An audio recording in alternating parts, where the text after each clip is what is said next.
now to sort of start saying that, you know, if you win this, you're going to be favourite for something else. And it's just great to be in good form. You know, I think we've both shown that this week, and there's a lot of guys playing well just at the right time of year. And this is I think this is a record win for the Welsh Open, 9-1. Grief. I didn't know that. Listen, it's, you know, on another night you'd be out here and we'd be here till 1 in the morning. You know, I said last night about the match with Yan Mintao. I don't want to say it was a long match, but there was a birthday halfway through it. Like, you know, it was. That's just the way it goes in our sport. And I've stood here in Kyron's position before, and you know, it's not easy to take, but he will come back stronger. He's a great player, a future champion in the making, and he'll be back stronger. Well, Shaun, many congratulations. You've got a few hours to celebrate now, so enjoy the evening. Ladies and gentlemen, your 2020 Welsh Open champion, Shaun Murphy.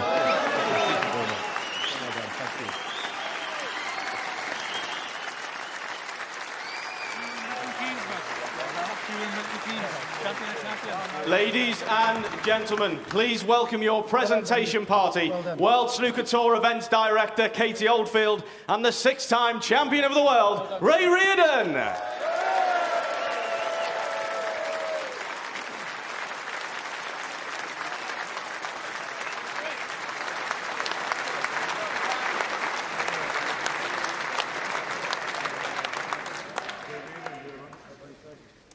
First, receiving £30,000 and the runners-up medal, Kyron Wilson.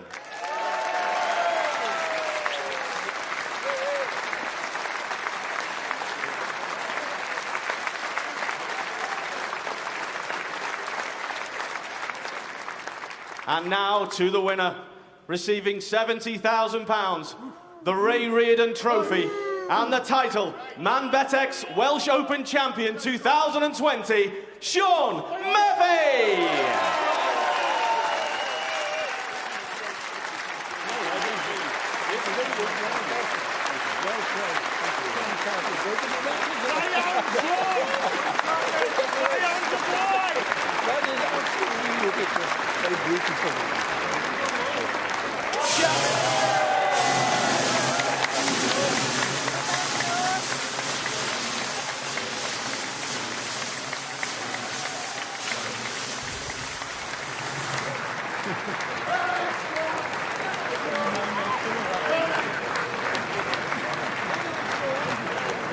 Yeah, Ray Reardon. At points last season in saying this is the worst campaign I've ever put together. This year's different. You're getting back to the heights that have taken you to a Triple Crown. Excellent win in China. You had 3 finals and a bounce. What's clicking again this year that was missing last year? I think it's difficult to put my finger on one thing. But I sat down at the end of the season and at sort of the start of this season and tried to work out what aspects of my life from a more holistic point of view, all of the things I'm involved in and a couple of other business interests that I have. And I was a player commission representative. I was a board member of the WPBSA.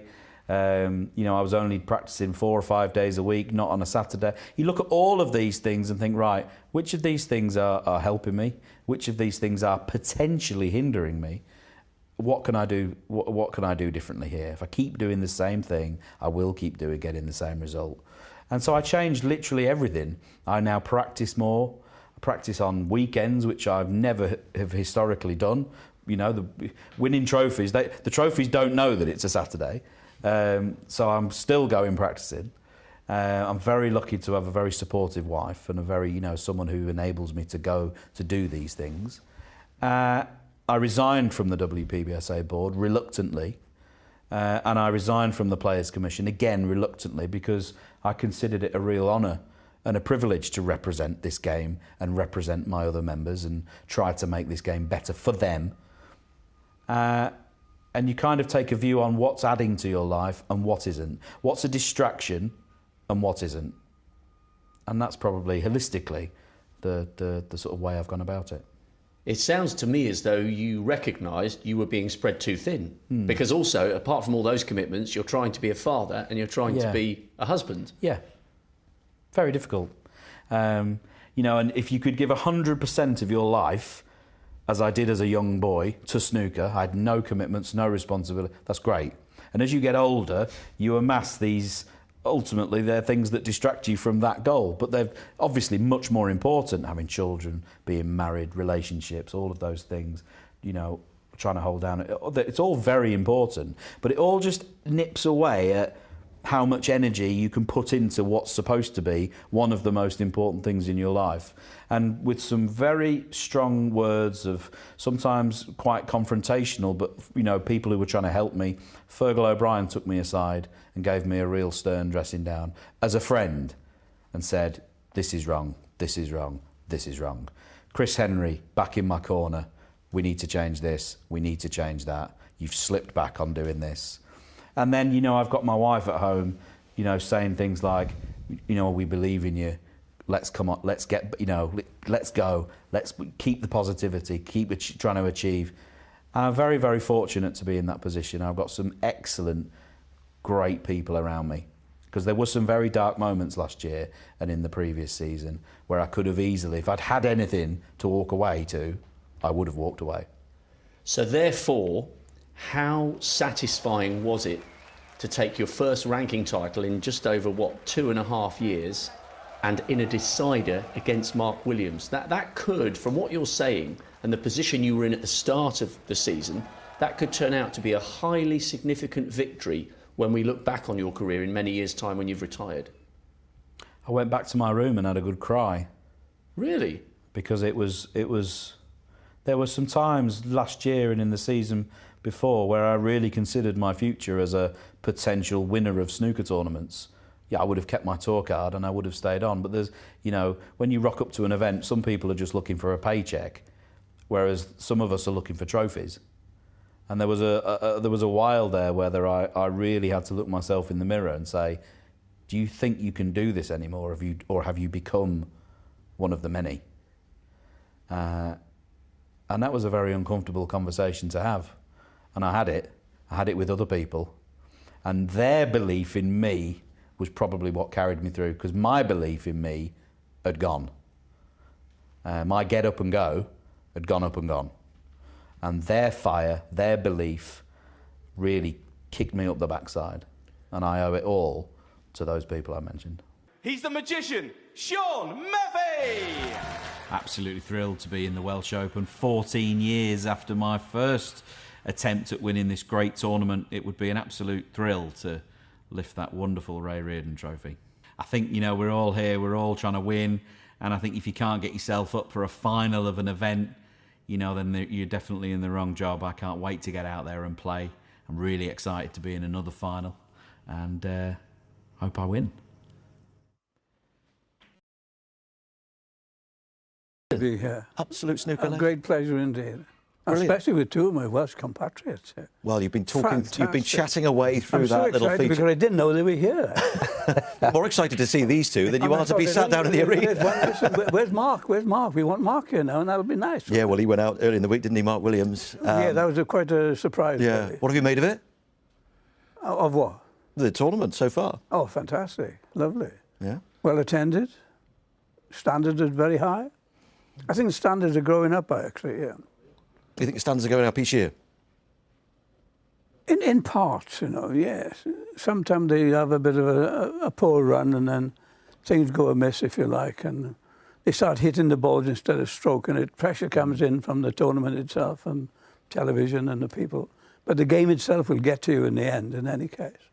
What a game. Yeah. Do you play? Shaun Murphy, I do a little bit, but not to the standard of these guys here. And we But very badly, in other words. Well, you see Kyrie Wilson up here in the practice session, and very badly. I'm Yeah, sorry about that. I shouldn't ask you a question. No. That's wrong. I beg your pardon. No, that's fine. When you watch these players today, Ray, and you've sat in the audience there watching the first four frames there, how's the game changed since your era to what you're seeing today? Are players more aggressive? Are they better long potters? Do they play long pots differently? Not a lot has changed in the game itself, but the players have changed because they're younger. I mean, if you go back to my A days, well, I mean, when I won the world title for the first time, 1970, I mean, I was 38. I mean, they're winning the world title now at 18, 19, 20, and all sorts of ages. And they're coming through in droves, not just one and two. So, yeah, the game is progressing wonderfully, I think, yes. I think that introducing this type of play, this with the star table, and they're always playing on it year in, year out, and every tournament they play is on that type of table. The speed is amazing. The speed is about a quarter of a length faster than in my day. Right. Which is a lot, really. Maybe the balls have got a little bit lighter. They have, I think, yeah. I don't know. That's only my own... They are. As I see, and I judge that by the way the ball comes back with backspin. I do. If they complete now, you can screw the length of the table quite easily. I could never do that. Plots are different now as well. Yes. Vastly different. But we play must be 30 tournaments in a season or more. How many tournaments in your heyday were there during an average snooker season, would you say? 5. 5. Times have changed. There are so many these days, aren't there? Are there any particular players, I wanted to ask you, who I know you've worked with Ronnie, you mentored Ronnie a bit in the past. Any particular players you admire now and you'd like to play with or against? Well, I was surprised to see Ronnie go out here, actually. I was hoping that he would win it, actually. No disrespect to our fellow professionals, but because of my own association with him, it'd be nice to present him with the trophy that they bestowed upon me from Wales, you know, yeah. But, I mean, so many good players, you know. Trump is an amazing player. Yeah. How he hasn't won more games, I do not know. Well, I do know, but it's not open for discussion, that isn't, no. And there's Sean here, he's doing very, very well. Yeah. A former world champion. Well, I met him in my early days. Sean used to come down and have a game with me in Devon. Oh, so you've coached him a bit? Just a little bit. Yeah. He had 3 visits with me. Probably thought that was enough, perhaps. I bet you'd love to. You know, you've had a fantastic career and everything, but I bet you would love to have your time again now on these tables, the way they play, with the way you played the game, and the way you struck because the ball. it's a stroker's game. Yes. Yes, it's a caresser. You've got to be a nice soft touch, you know. If you notice today with Kyron, every ball he missed, he attacked. On the opening shot into the corner pocket. We said that instead of stroking, he's hitting the ball too hard. He always does with the long game. He is a hard hitter of the ball, and we've seen that there today.